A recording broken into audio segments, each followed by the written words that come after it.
Où ça? Partout. En d'autres mots, Jésus est partout. Il est dans tout. Et sa plénitude, c'est l'Église. Il est censé se trouver partout et remplir chaque endroit où l'enseignement du Seigneur n'est pas encore comblé.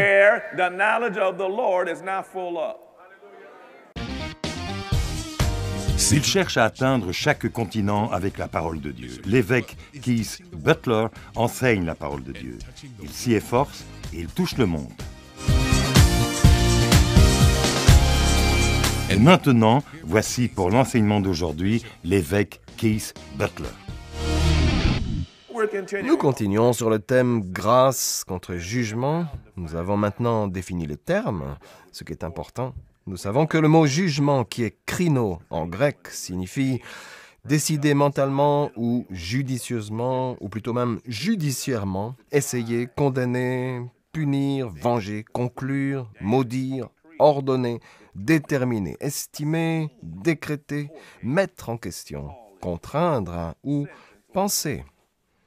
Nous savons que quand vous parlez de grâce, il y a au moins 17 définitions de ce mot grec, charis.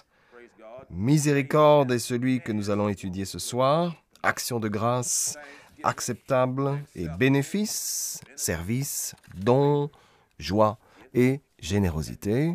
Et plaisir, valeur, aide de Dieu, bien sûr, qui est l'onction ou pouvoir.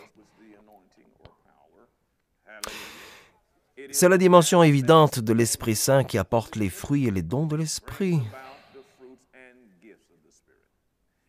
Ce sont les résultats de l'Esprit Saint. C'est l'œuvre de Dieu. Valeur, gratitude. Nous savons aussi que le nom de l'Esprit Saint que l'on trouve dans l'Épître aux Hébreux, chapitre 10, verset 29, que l'Esprit Saint est appelé l'Esprit de grâce. Nous savons donc que c'est son nom. Nous savons aussi qu'il ne s'agit pas soit de jugement, soit de grâce. Nous savons que tous les deux peuvent agir au même endroit. En effet, ce que nous avons trouvé comme définition de grâce, ou plutôt de jugement, c'est l'exaucement des saintes Écritures. Lisons maintenant dans Matthieu chapitre 5, souvenez-vous de ce que le Seigneur Jésus a dit au verset 18. « En effet, je vous le dis en vérité, tant que le ciel et la terre n'auront pas disparu, pas une seule lettre ni un seul trait de lettre ne disparaîtra de la loi avant que tout ne soit arrivé. » Le mot « lettre » fait référence au grec « iota » en français, nous disons aussi « iota ». Cela signifie une très petite part de quelque chose. Le mot « trait » fait référence, lui, au mot grec « keraia ». Cela veut dire la plus petite particule. En d'autres termes, chaque bribe, jusqu'au plus petit degré de la parole de Dieu, nous parviendra et l'on ne peut rien en effacer. Tout arrivera. Le jugement est une loi. Et nous découvrons que le jugement est neutre. Il n'est ni mauvais ni bon. Lorsque nous avons observé ce mot jugement, nous avons remarqué des mots comme estime pour jugement. Nous avons aussi vu des mots comme maudire. Vous aviez là les deux mots. Et c'est très neutre. Qu'est-ce que cela signifie? Cela signifie que ce que la parole de Dieu a énoncé se produira. Dans l'Épître aux Galates, chapitre 6, verset 8, on dit « Celui qui sème pour satisfaire sa nature propre récoltera d'elle la ruine, mais celui qui sème pour l'esprit récoltera l'esprit de la vie éternelle. » Avant cela, il a dit « Ne vous y trompez pas, on ne se moque pas de Dieu, ce qu'un homme aura semé, il le récoltera aussi. » Donc si vous ensemencez l'esprit, vous obtenez le jugement, le décret de la vie. Si vous semez dans la chair, vous recevez le jugement ou le décret de la destruction. Le facteur déterminant pour savoir de quelle sorte de jugement il s'agit, parce qu'il y aura toujours un jugement sur la terre. Galates chapitre 8, verset 22, on dit « Tant que la terre subsistera », cela se trouve encore ici. Les semailles, les saisons, la moisson ne cesseront pas. Ainsi donc, les décisions que vous prenez aboutiront à des récoltes. Vous avez fait des récoltes dans votre vie, et toutes les récoltes que vous avez accomplies, c'est grâce à quelques graines qui ont été plantées, et un jour, ça a donné de bonnes ou de mauvaises choses. Ce sont les lois de l'esprit. C'est la loi spirituelle. Nous avons découvert que la grâce de Dieu implique le pouvoir de Dieu et que la grâce n'est pas de la pitié. La pitié est un concept différent. Ce n'est pas exactement de la vertu. La vertu est un mot différent. Bon, ils fonctionnent tous ensemble, mais ce sont tous des mots différents. Nous avons besoin de comprendre qu'il y a une différence. Jean chapitre 1, nous lisons le verset 14 ce matin. « Et la parole s'est faite homme, elle a été habitée parmi nous, pleine de grâce et de vérité, et nous avons contemplé sa gloire, une gloire comme celle du Fils unique venu du Père. Et nous savons que la grâce était l'onction dont il était investi.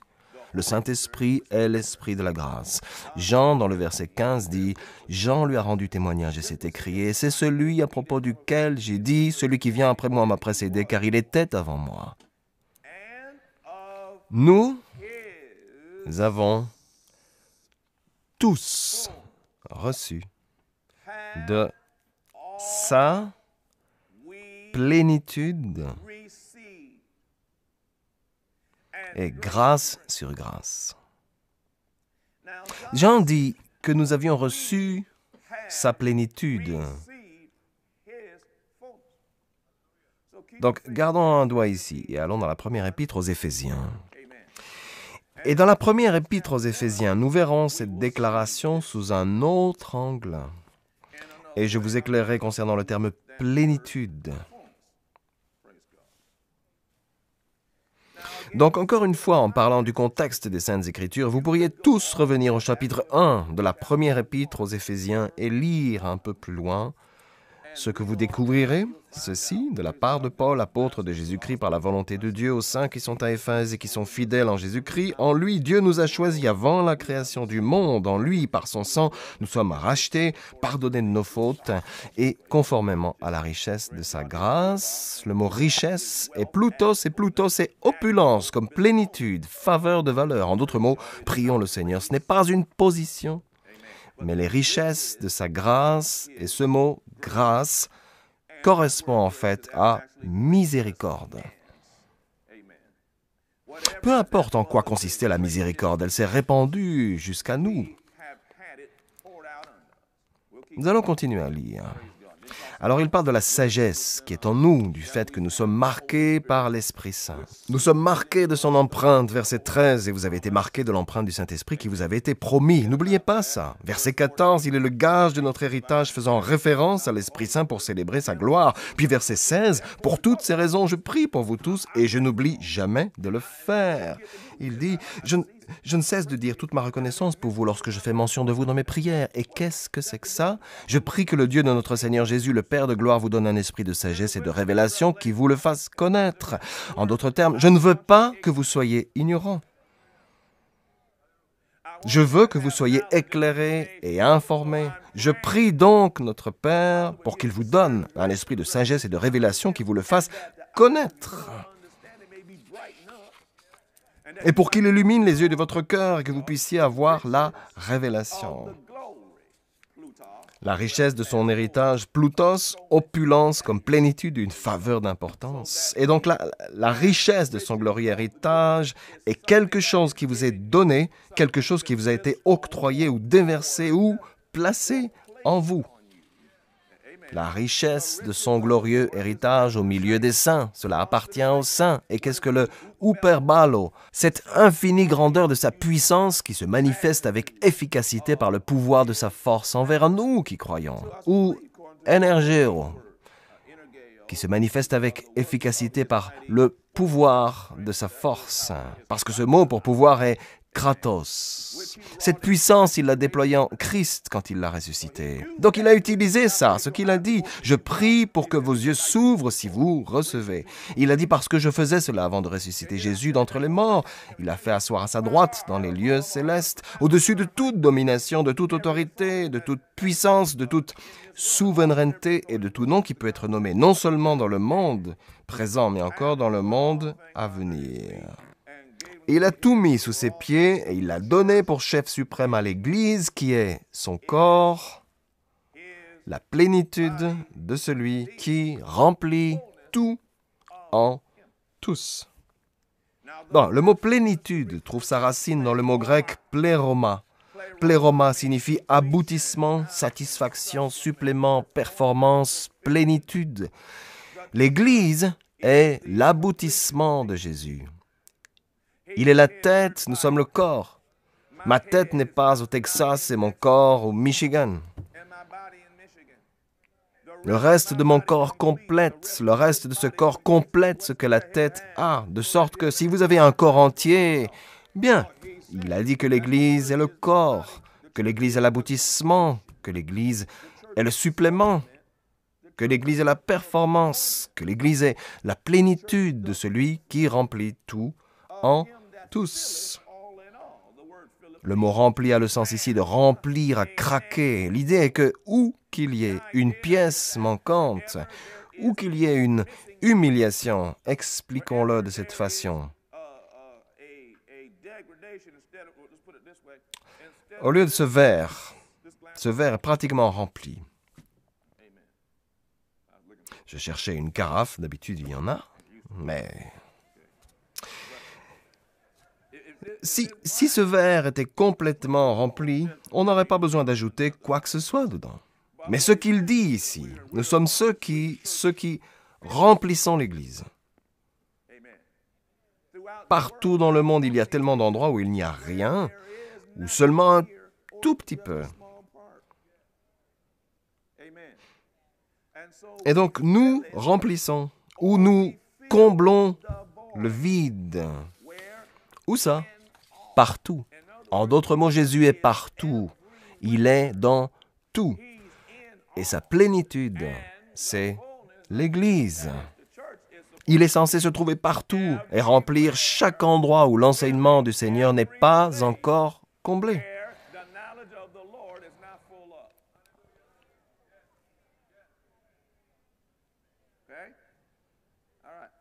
Bien, quand vous lisez dans le premier chapitre de l'Évangile de Jean ce qu'il devait dire de Jésus, retournons dans ce chapitre.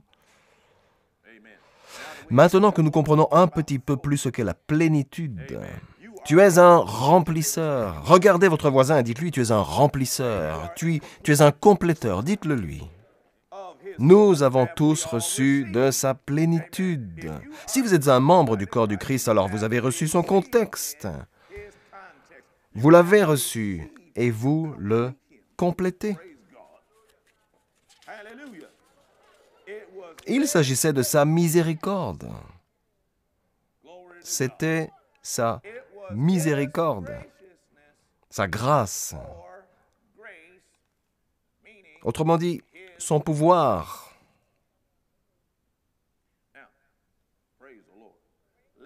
Maintenant, allons un peu plus loin. Actes des Apôtres, chapitre 20. Il y a tant de confusion entre les mots pitié, grâce et vertu. Beaucoup de discussions à propos de vertu, de bonne réputation, de conscience, du péché. Ce avec quoi je ne discute pas. Mais on en a dit des choses allant bien au-delà de ce que la Bible a dit. On en est arrivé à leur donner un sens contraire à ce qui se trouve dans la Bible. C'est contre ce qu'a dit Dieu, à tel point d'ailleurs que vous avez des enseignants de la Bible qui essayent d'éviter le chapitre 1, verset 1 de Jean. Certains même ont conseillé d'arracher la page de ce passage. Certains ont même essayé de dire quelque chose du style « Bon, il n'est pas sacré, ça n'est pas écrit en italique ».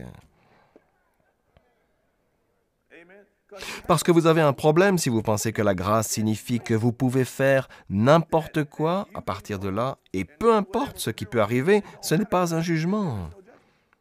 Vous avez un problème avec le chapitre 1 de Jean. Vous avez un sérieux problème avec ça. Donc soit vous décidez de l'ignorer, soit vous essayez de trouver une façon de le justifier. Merci de dire Amen là, jusque tout derrière. Vous allez me le refaire, pas vrai? Actes des Apôtres, chapitre 20, lisons le verset 32. « Et maintenant, frères, je vous confie à Dieu et à son message de la grâce. Miséricorde. C'est le message de sa grâce. Lui qui a le pouvoir d'édifier et de vous donner un héritage avec tous les saints. Nous avons lu quelque chose au sujet de l'héritage dans le chapitre 1 de l'Épître aux Éphésiens. Nous savons qu'héritage, c'est l'Esprit Saint. Il est la grâce. Il est la richesse dans la gloire. Bien, ici, on parle du message de sa grâce, mais dans le chapitre 1 de l'Épître aux Romains, si vous y revenez vite, le chapitre 1, verset 16 de l'Épître aux Romains vous en dit beaucoup plus sur le sens de ce mot. Paul a dit, « En effet, je n'ai pas honte de l'évangile de Christ. C'est la parole de Dieu. C'est la puissance de Dieu pour le salut. Le mot salut, de tout homme qui croit, du juif d'abord, mais aussi du non-juif. En effet, c'est l'évangile qui révèle la justice de Dieu par la foi et pour la foi. Comme cela est écrit, le juste vivra par la foi. La parole est le pouvoir de Dieu, et le pouvoir de Dieu est le Saint-Esprit.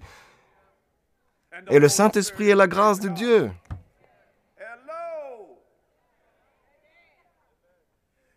Ce n'est pas une statistique, ce n'est pas un lieu. Il incarne la personne du Saint-Esprit. Alors laissez-moi vous décrire ça. Revenez au chapitre 3 de l'Épître aux Romains et laissez-moi vous expliquer le sens du mot miséricorde. Dans les définitions du mot grâce, la toute première définition de charis, la toute première définition que vous pourrez trouver est miséricorde. Alors, que signifie miséricorde? Je vais regarder dans l'édition de 1828 du dictionnaire Webster, celle avant qu'il ne commence à dire des bêtises de tout ça. Le mot miséricorde signifie bienveillance, condescendance, abaissement volontaire de son rang de dignité ou une juste revendication. Alors, la miséricorde de Dieu, où se trouvait-elle? Qui est-ce qui s'est abaissé de manière volontaire, qui s'est incliné devant nous? Qui est-ce qui a volontairement renoncé à son statut? Qui est-ce qui a renoncé délibérément à sa dignité? Qui est-ce qui a renoncé à sa juste revendication? Retournons au chapitre 2 de l'Épître aux Philippiens. Ah, ça m'a l'air un peu mieux. Vous me faites 3 alléluia?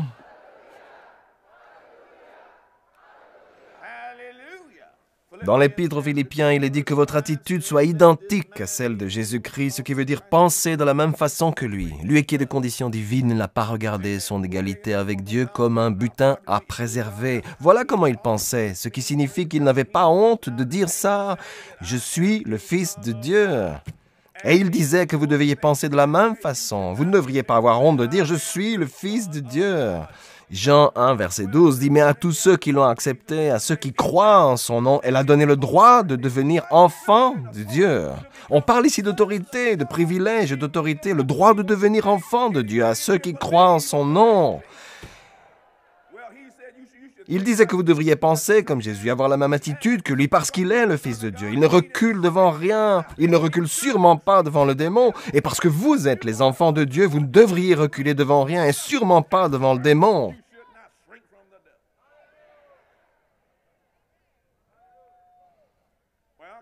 Bon, je vais continuer à lire ce qu'il dit. Mais il s'est dépouillé lui-même. Pour moi, c'est de la miséricorde, non?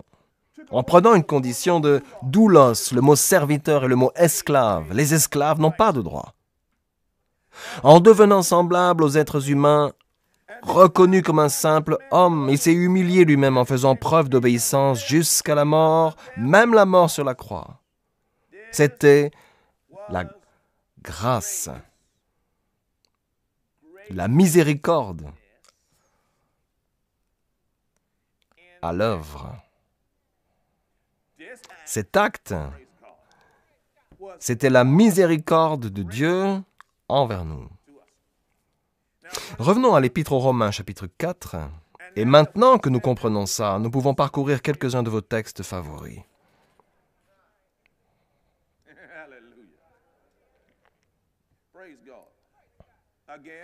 À nouveau, fixons-nous sur ce qu'on a vu un peu plus tôt ce matin. Il y a 3 groupes de personnes sur Terre. Quelqu'un peut-il se rappeler ce que c'était? Il y avait les Juifs, il y avait les nations ou les non-Juifs. Ils étaient quoi? L'Église de Dieu. Vous devez savoir à qui s'adresse l'auteur des textes. À quel groupe? Si vous prenez sans distinction un verset des Saintes Écritures, que vous ne regardez pas à qui il s'adresse, et qu'alors vous vous servez de ce verset, s'il ne s'adresse pas à vous, mais que vous l'appliquez à vous-même, alors vous obtiendrez une interprétation erronée des Saintes Écritures.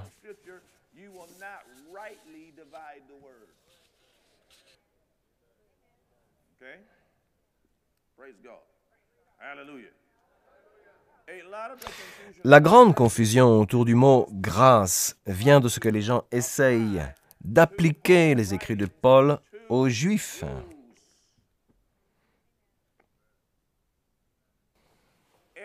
Partout où Paul allait, il se retrouvait face à des Juifs, près des Juifs, parce que le tout premier lieu où Paul se rendait chaque fois qu'il arrivait dans une ville, et vous savez où Paul allait en premier lieu chaque fois qu'il arrivait dans une nouvelle ville, à la synagogue. Il serait allé à la synagogue et il leur parlait du message de salut. Et certains d'entre eux auraient cru et accepté le message et auraient reçu Jésus comme le Seigneur, mais ceux-là même voulaient pourtant continuer à adhérer aux intrigues de la loi. Ils voulaient encore faire des sacrifices, ils voulaient encore porter certains vêtements, ils voulaient encore faire certaines choses. Et alors, en pensant à ce que vous deviez être, vous deviez accueillir Jésus et faire toutes sortes d'autres actions. Une réflexion importante à partir des écrits de Paul sur le thème de la grâce concerne tout cela et ces gens-là. Et si vous acceptez cela et que vous vous trouvez dans un groupe différent, et que vous appliquez à vous-même les règles de ces autres personnes, alors vous en arriverez à mal interpréter les Saintes Écritures. Vous voyez, la prière est particulièrement efficace quand vous reconnaissez Jésus-Christ comme votre Seigneur et votre Sauveur. Les Saintes Écritures disent que Dieu nous a tant aimés qu'il a donné son Fils unique. Et vous vous demandez comment puis-je me joindre à lui? Comment puis-je renaître? Comment puis-je me régénérer? Eh bien, tout ce que vous devez faire, c'est prier avec moi. La Bible dit dans l'Épître aux Romains, chapitre 10, verset 9, « Si de ta bouche tu confesses que Jésus est Seigneur, et si dans ton cœur tu crois que Dieu l'a ressuscité des morts, tu seras sauvé. » Le verset suivant dit, « En effet, croire dans son cœur conduit à la justice, et confesser de sa bouche conduit au salut. » Et enfin, il dit au verset 13, « En effet, quiconque invoquera le nom du Seigneur sera sauvé. » Priez maintenant avec moi. C'est bien de pencher la tête. Et priez bien fort de tout votre cœur avec moi, cher Père Céleste. C'est ça. Maintenant, priez avec moi, cher Père Céleste, au nom de Jésus. Je crois que Jésus-Christ est le Fils de Dieu,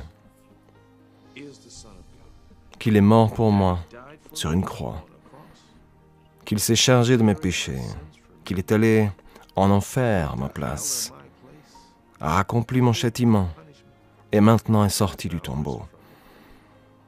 Viens dans mon cœur, Seigneur Jésus. Je te reçois comme mon sauveur et le maître de ma vie. Alléluia. C'est aussi simple que ça. Et il est maintenant présent dans votre cœur. Vous allez me dire, bon, et maintenant que dois-je faire? Nous avons un ouvrage spécial que nous voulons vous faire parvenir. Il s'intitule « D'où venons-nous » Nous serons heureux de vous l'adresser. Prions le Seigneur et je vous expliquerai tout ce que vous devez savoir. Je tiens à vous féliciter, vous ne serez plus jamais la même personne au nom de Jésus. La parole de Dieu entre dans ton esprit dès lors que tu reçois Jésus comme le Seigneur et le Sauveur de ta vie. Le véritable toi, ton esprit, est régénéré. Cela signifie que tu es maintenant une nouvelle création dans le Christ qui, après Dieu, est créé dans la vertu et la vraie sainteté. Ce procédé provoque un changement immédiat dans ton esprit et dans ton cœur. Toutefois, pour continuer ce procédé de changement, tu dois ranger tes anciens habits et apprendre comment cheminer dans ta nouvelle vie avec Dieu en commençant ta journée en prière avec le Père. Une simple prière de louange et d'action de grâce t'aide à consolider ta relation avec Dieu. Remercie-le pour son amour, sa confiance, sa patience, sa tendre bonté, sa paix, son pouvoir de guérison, sa protection face au danger, son indulgence, sa sagesse et son aide pour cette journée. Assure-toi tous les jours de prendre le temps de lire la parole de Dieu. Tout comme ton corps de chair a besoin de nourriture, ton esprit nécessite la nourriture de la parole de Dieu. Veuillez s'il vous plaît prendre note de l'adresse sur votre écran. De la sorte, nous pouvons vous envoyer ce petit livre très important. Il contient une abondance d'informations dont vous aurez besoin maintenant que vous avez décidé d'accueillir le Seigneur dans votre cœur et de continuer votre chemin avec Dieu. Finalement, il est important que vous aussi preniez le temps de trouver un lieu de culte et que vous entreteniez des relations avec d'autres croyants. Nous prions pour vous, afin que le Dieu de notre Seigneur Jésus-Christ, le Dieu de gloire, puisse vous donner l'esprit de sagesse et de révélation dans la connaissance de lui. Le programme d'aujourd'hui a-t-il été une bénédiction pour vous? Ce que vous avez entendu n'était qu'une partie de son puissant message. Vous pouvez commander la totalité du service d'aujourd'hui sur CD, DVD ou par DVD sous-titré MP3 ou MP4. Il suffit simplement de visiter notre boutique en ligne sur www.keithbutler.org ou d'envoyer un courrier à l'adresse inscrite sur votre écran ou de nous appeler. Commandez ce livre aujourd'hui pour vous-même, un membre de votre famille ou un ami, et laissez la parole de Dieu commencer à agir dans votre vie dès maintenant.